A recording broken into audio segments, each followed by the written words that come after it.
मैं मुख्यमंत्री पद छोड़ना चाहता हूं, पर ये पद मुझे नहीं छोड़ रहा है। अब तुम समझ जाओ कितनी हिंदुस्तान में कितने मुख्यमंत्री की हिम्मत है जो ये कहे कि मैं पद छोड़ना चाहता हूं, पद मुझे नहीं छोड़ रहा। बताइए दीजिए।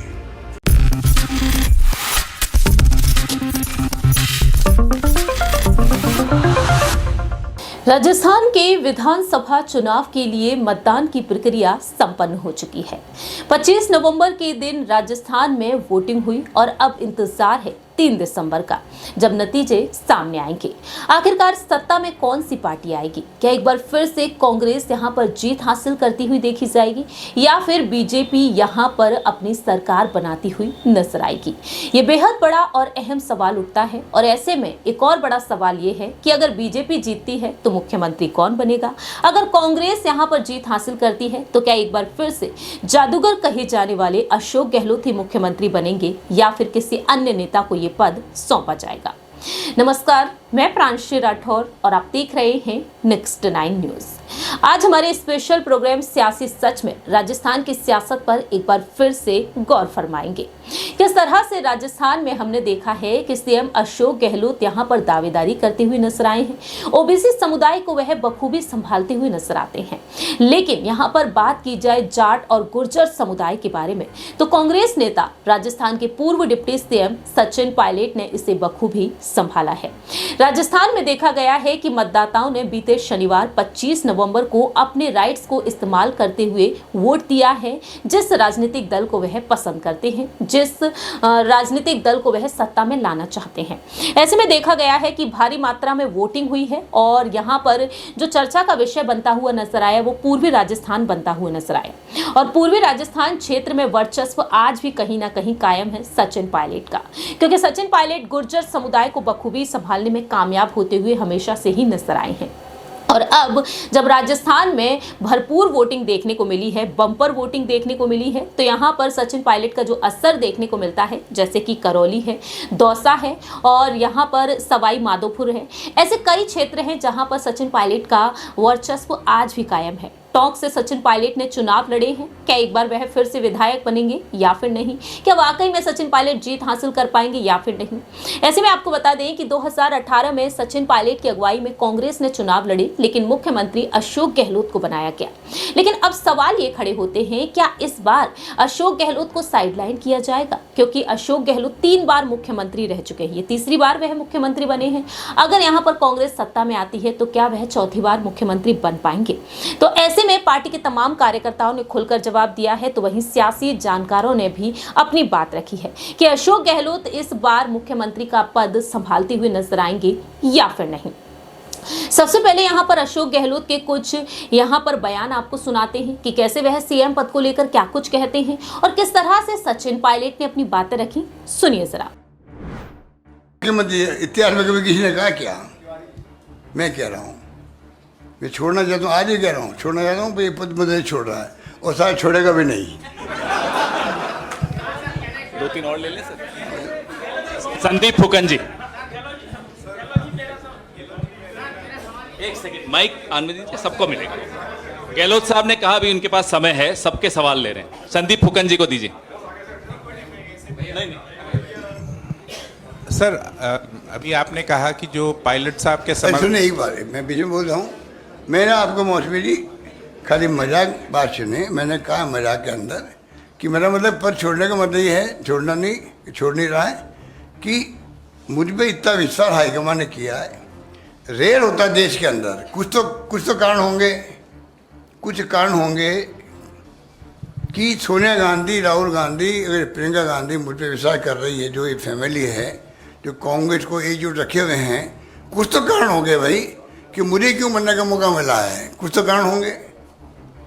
तीसरी बार इतने मैंने कहा कि मेरे लिए अभी जो है देश में जो हालात बन रहे हैं, जिसके लिए राहुल गांधी संघर्ष कर रहा है, राहुल गांधी एक मत नेता है जो मुकाबला कर रहे नरेंद्र मोदी जी का, तो हमारा फर्ज बनता है कि हम जो है कोई पद की बात करने के बजाय उनके हाथ मजबूत करें। देश हित के अंदर देश बचना चाहिए, ये मेरी प्रायोरिटी है। अब उसके अंदर कोई पार्टी फैसला करती है वो हमें सबको मंजूर होता है, मेरा भावना ये थी। मतलब आपने सुना, अशोक गहलोत कहते हैं कि मैं तो सीएम पद छोड़ना चाहता हूं, लेकिन ये पद मुझे छोड़ना नहीं चाहता।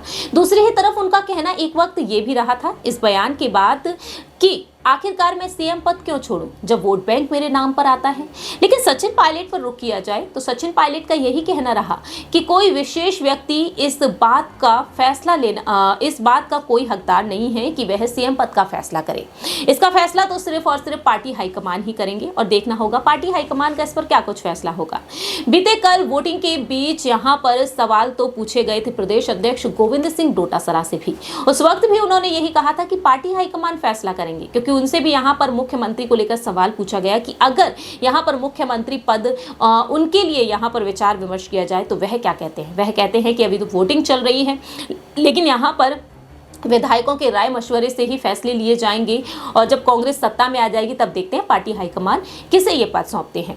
लेकिन यहाँ पर पार्टी के कार्यकर्ता क्या कुछ कहते हैं। अब अशोक गहलोत एक बार फिर से सीएम कुर्सी पर बैठते हुए नजर आएंगे, राज करते हुए नजर आएंगे या फिर नहीं, इसके यहाँ पर तमाम जवाब मिल चुके हैं जब पार्टी के कार्यकर्ताओं ने अपनी बात रखी है और सियासी जानकारों ने। दरअसल आपको बता दें कि अगर कांग्रेस जीत हासिल करती है तो अशोक गहलोत मुख्यमंत्री बनेंगे या फिर नहीं, ये बड़ा सवाल उठता है। सबसे बड़ी बात तो ये है कि पार्टी हाईकमान ने यहाँ पर सीएम फेस को घोषित ही नहीं किया। सचिन पायलट और अशोक गहलोत की अगुवाई में ये चुनाव लड़े गए हैं, दोनों ने मिलकर चुनाव लड़े हैं। ऐसे में गहलोत का भविष्य क्या होगा। कुछ कांग्रेस नेताओं का दावा है कि अगर पार्टी जीत हासिल करती है तो गहलोत चौथी बार सीएम बनेंगे। वहीं पार्टी के कुछ नेता ऐसे भी हैं जो कहते हैं कि गहलोत को चौथी बार सीएम बनने का मौका नहीं मिलेगा। पार्टी कार्यकर्ताओं की तरफ से कई चौंकाने वाले खुलासे हुए। पार्टी के एक कार्यकर्ता का कहना रहा कि ये 3 बार सीएम रह चुके हैं और इस बार ऐसे उम्मीदवारों को टिकट दिया गया है जिनकी हार निश्चित है। पहले तय हुआ था कि ऐसे उम्मीदवारों को टिकट नहीं मिलेगा, लेकिन उन्हें मौका दिया गया। गहलोत चाहते थे कि वह चुनाव लड़े, अगर वे हारे तो जिम्मेदारी उन्हें ही लेनी होगी। इसलिए आलाकमान ने गेंद उनके पाले में डाल दी ताकि चुनाव में जो भी नतीजे आए उसकी जिम्मेदारी वही ले सके।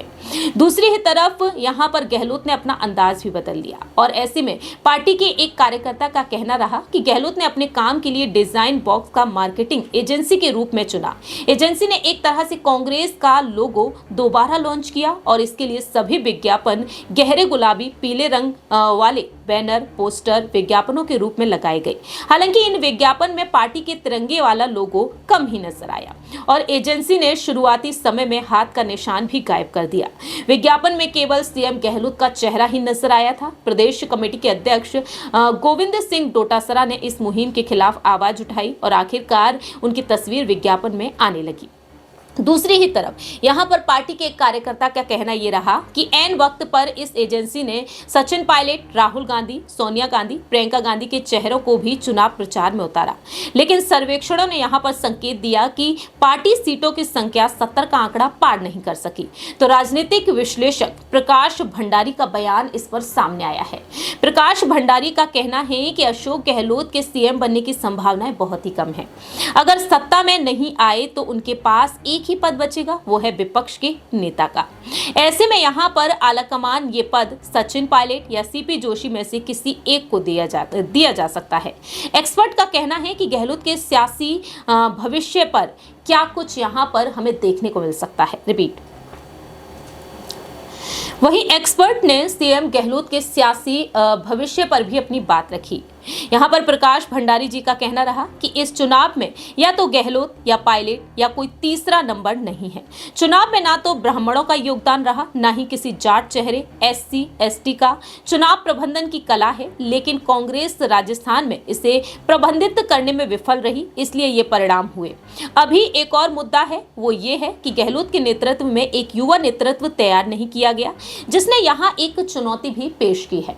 लेकिन यहाँ पर उनका कहना है कि गहलोत अखिल भारतीय कांग्रेस कमेटी में वरिष्ठ पद पर योगदान देंगे और उनके अनुभव से पार्टी को राष्ट्रीय स्तर पर फायदा होगा। अब यहाँ पर सवाल यही खड़े होते हैं, क्या अब अशोक गहलोत मुख्यमंत्री बनते हुए वाकई में देखे जाएंगे या फिर नहीं। 200 विधानसभा सीटें हैं राजस्थान में और इन 200 विधानसभा सीटों पर आखिरकार किस तरह से कौन सी पार्टी बाजी मारती हुई नजर आएगी। 2018 में बीजेपी की तरफ से दिग्गज महिला नेत्री वसुंधरा राजे को आगे किया गया था, लेकिन वह जीत हासिल करती हुई नजर नहीं आई। 2 बार वह मुख्यमंत्री रह चुकी हैं और ऐसे में देखा जाए तो यहाँ पर चर्चा का विषय बनी हुई है बीजेपी सांसद प्रिया कुमारी से लेकर केंद्रीय मंत्री गजेंद्र सिंह शेखावत भी। अब आने वाले समय में यही देखना होगा कि आखिरकार यहाँ पर बीजेपी जीत हासिल करती है तो इनमें से किसे मुख्यमंत्री बनाती है, क्योंकि पीएम मोदी के चेहरे पर बीजेपी ने चुनाव लड़े हैं और सचिन पायलट, अशोक गहलोत की अगुवाई में कांग्रेस की तरफ से चुनाव लड़े गए हैं। अब देखना होगा कि इस बार यहाँ पर किसी युवा नेता को मौका दिया जाएगा कांग्रेस की तरफ से या फिर नहीं। आखिरकार राजस्थान का अगला मुख्यमंत्री किसे होना चाहिए, सचिन पायलट या फिर सीपी जोशी या फिर एक बार फिर से यहाँ पर अशोक गहलोत? इस पर आप अपनी राय रख सकते हैं कमेंट सेक्शन में। फिलहाल के लिए हम चलते हैं, बाकी की तमाम अपडेट्स के लिए आप देखते रहिए नेक्स्ट 9 न्यूज।